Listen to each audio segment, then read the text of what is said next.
విషయము చెబుతాను, అసలు విషయము చెబుతాను. చెప్పు మళ్ళీ.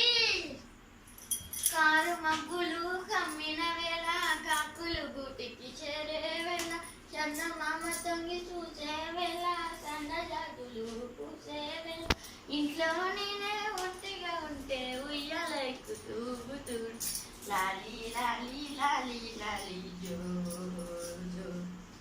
తలుపు కిర్రున చప్పుడైనది, గుండె జల్లున కొట్టుకున్నది. తలుపు కిర్రున చప్పుడైనది, గుండె జల్లున కొట్టుకున్నది. మెల్ల మెల్లగా కన్నులు తెరిసే వచ్చినదెవరో చూశాను. ఎవరాలు?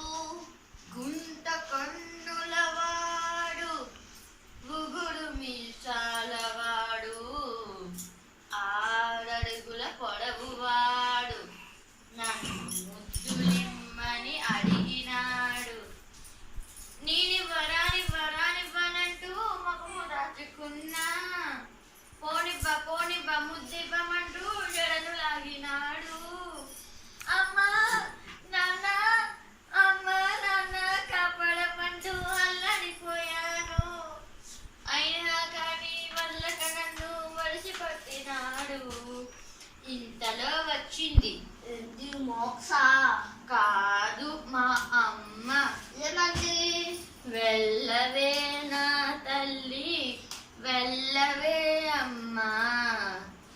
ముద్దులిస్తే నీకు మంచి బట్టలిస్తాడు, డబ్బులిస్తాడు, మంచి బట్టలిస్తాడు, డబ్బులిస్తాడు అని ముందుకు తోసింది.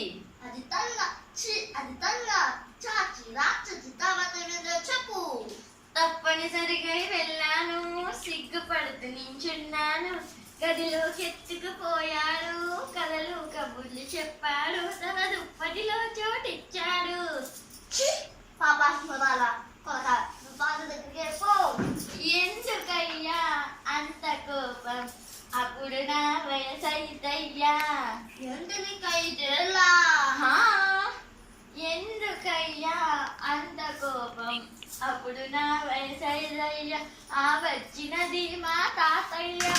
తాతయ్య తాతయ్య తాతయ్య తాతయ్య తాతయ్య తాతయ్య తాతయ్య తాతయ్య తాతయ్య